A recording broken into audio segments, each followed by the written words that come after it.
Pessoal, a gente sempre fala, né, dica de como você fazer várias perícias no dia, agilidade nas perícias, mas também tem aquelas perícias que você tem que deixar um bom tempo para não ter surpresas, certo, Tatiana? Sim, com certeza.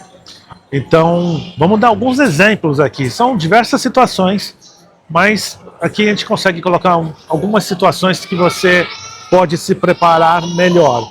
Então, exemplo, indústria farmacêutica, que normalmente você tem que fazer uma série de paramentação para conseguir chegar até os locais certos, né, da avaliação. Ou seja, colocar touca, proteção para o pé, aventais. Às vezes você tem que fazer uma segunda troca. Geralmente, locais que são estéreis, né, e precisa que todo mundo que adentre esteja paramentado para poder acessar. E isso, com certeza, leva um tempo, né? Sim, E aí a gente tem que considerar isso no tempo para perícia, para de repente não afetar no horário ou antes de fazer o agendamento, para você não perder, né, esses horários das perícias e nem perder viagem. porque os peritos normalmente marcam várias perícias no dia. Imagina que você deixou pouco tempo da primeira para a segunda perícia. E aí a primeira é uma indústria farmacêutica. E aí nessa perícia, muitas vezes tem várias pessoas, 5, 8, 10 pessoas. E todas essas pessoas têm que ir até um local, às vezes um almoxerifado, um local para poder trocar a roupa, né? Ou até mesmo colocar por cima, dependendo da situação. E se tiver que trocar, pior ainda. Ela vai ter que entrar num vestiário, fazer a troca e colocar esses aventais por cima, essas proteções. E como são várias pessoas, isso leva um tempo. Certo, Tatiana? É por isso que é importante, principalmente para quem não tem muita experiência e está começando, sempre com CPIs básicos, porque isso também pode, na verdade, ter um atraso ali na sua perícia. Imagina, você não chegou com um calçado de segurança, que é o básico, então vão ter que buscar um calçado de segurança para você poder colocar. Então, o perito que se propõe a fazer essas perícias de insalubridade, periculosidade, deve saber que deve estar sempre com o mínimo, pelo menos, de EPI ali para poder adentrar nas áreas. Aí uma dica também para as mulheres da área, que tem algumas indústrias que são indústrias alimentícias, que a depender da área de produção, eles não permitem que as mulheres entrem com o esmalte, com maquiagem. Então, se você chega numa empresa dessa com a maquiagem com esmalte, você vai ter que tirar o esmalte, tirar a maquiagem para você poder fazer a visita dentro dessas áreas, no caso das mulheres, né? Então é uma dica aí para as mulheres. Imagina. E se você não deixar um tempo assim razoável para fazer uma perícia dessa, você vai ter problema com as demais na sequência, né? Isso a gente sempre falando para quem faz 2, 3, 4, marca várias perícias no dia. Caso você é daquelas pessoas que marcam uma única perícia no dia, você não vai ter problema. Mas saiba que esse tipo de perícia nesses locais leva tempo. Uma outra situação que acaba assim levando um certo tempo na perícia é quando o reclamante, durante o período imprescrito, ou seja, nos últimos 5 anos, ele trabalhou em diversos setores dentro da empresa. E essa empresa é uma fábrica, uma indústria de grande porte.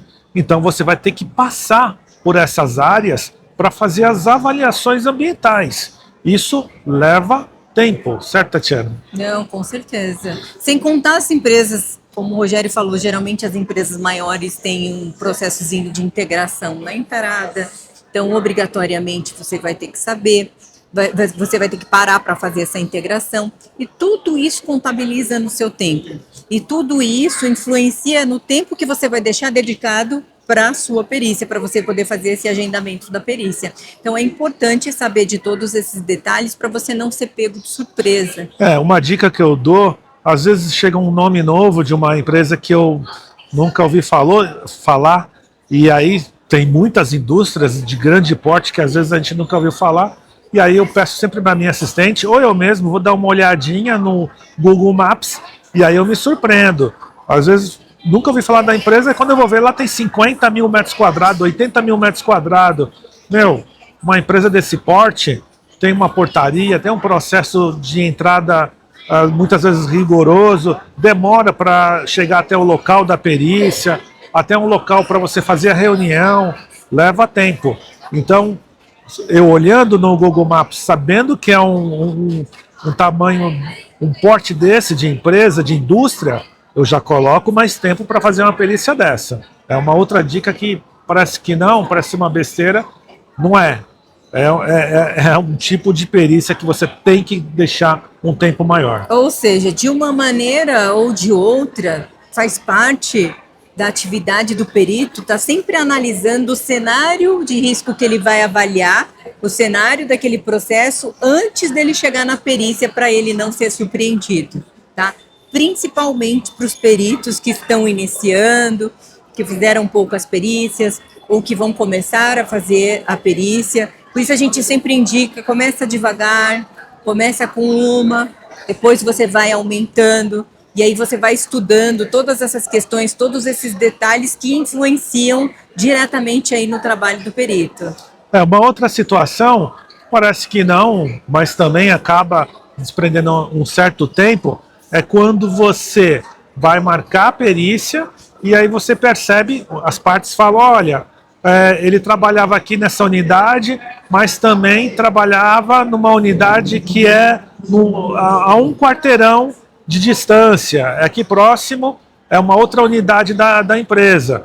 Você vai ter que se deslocar. Tudo bem, é perto, dá para ir a pé. Mas tudo leva tempo. Mas tudo leva tempo, você vai ter que deslocar. Tá? Talvez você tenha que ir de carro para poder deixar mais próximo, levar os equipamentos, ter que estacionar. Você vai levar mais tempo. Então são perícias que você tem que se planejar melhor, tem que deixar um tempo maior para fazer esse tipo de perícia. Né? A gente está sempre falando aqui no canal das perícias rápidas, que você consegue fazer vários tipos de perícias no mesmo dia, mas quando tem esse tipo de perícia que a gente detecta, a gente costuma fazer menos perícias no dia e deixar um tempo maior para não ser pego, né, de surpresa e aí atrapalhar o seu planejamento logístico do dia. Né, Tatiana?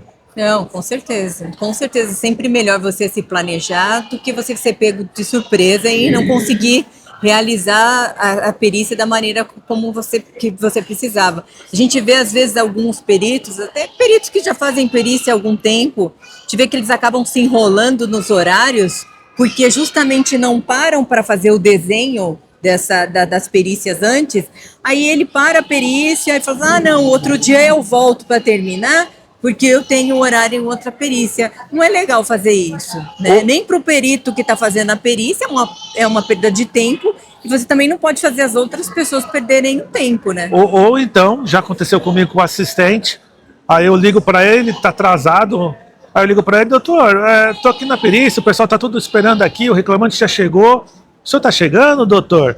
Ah, eu vou atrasar. Aí ele atrasa uma hora e pouco. Atrasando e todo mundo esperando ele. Por quê? Planejamento mal feito, entendeu? Dá para evitar isso. Como? Olhando a inicial, olhando a contestação para entender como que era o trabalho dele, se era feito tudo no mesmo local, se tinha diversos setores, como que funcionava, né, exatamente a atividade dele, olhando no Google, né, no Google Maps, vendo como que era a unidade, o tipo de atividade que ele exercia. Então, são várias coisinhas que você, montando esse quebra-cabeça, dá para entender exatamente quanto tempo você vai precisar para fazer essa perícia, certo? Então é isso, pessoal. Espero ter ajudado em mais um vídeo aqui no canal. Se inscreva no nosso canal, compartilhe esse vídeo. Tenho certeza que vai ajudar muitas pessoas que fazem perícia ou até mesmo querem entrar nessa área de perícias judiciais. Compartilhem, deixe seu like aqui e nós ficamos por aqui. E até o próximo vídeo. Tchau. Até breve.